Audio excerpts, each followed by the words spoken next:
Base annexe de la Marine nationale. Forte présence des soldats pour l'exécution d'une mission de conquête de localité.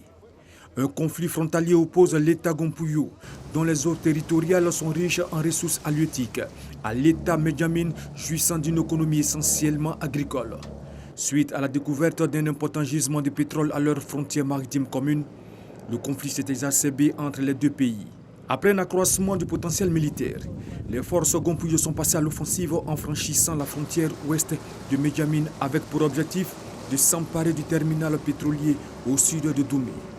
Le groupement de forces interarmées, mis en place en vue de recouvrer la souveraineté de Medjamine, a été activé en présence du chef d'état-major général des armées, le général Lassina Doumbia. Pour la conquête de la ville de Doumé, 279 hommes sont engagés. Leur mission, contrôler la zone avant 12 heures. Les palmeurs du combat sont débarqués pour une infiltration, une reconnaissance du terrain. Ils doivent rendre compte des positions ennemies pour des frappes aériennes des Mi-24 de l'armée de l'air. Il s'agit d'affaiblir l'ennemi. La Marine nationale procède à l'artillerie navale pour sécuriser la plage. Puis vient la phase de débarquement des troupes d'infanterie.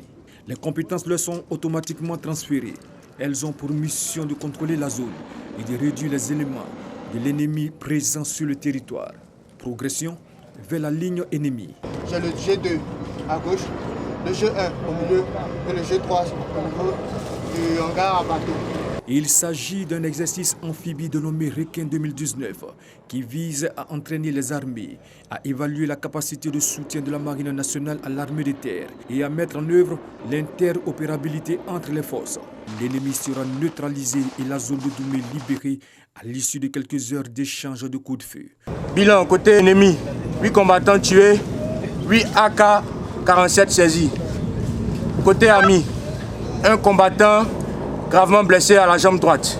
Ce type d'exercice se répétera selon le chef d'état-major général des armées en vue de renforcer les capacités des forces armées ivoiriennes. Cet exercice rentre dans le cadre d'un certain nombre d'activités planifiées par l'état-major général des armées en vue d'entraîner et de former nos personnels. Cela se fait à plusieurs niveaux. Il y a eu d'abord l'acquisition des savoir-faire individuels, la formation des hommes. Ensuite, le contrôle des aptitudes individuelles, le contrôle par unité, le contrôle intra-armée. Nous sommes au stade maintenant du contrôle interarmé, c'est-à-dire qu'il faut que nos différentes armées arrivent à travailler ensemble, arrivent à mutualiser leurs moyens pour accomplir leur mission.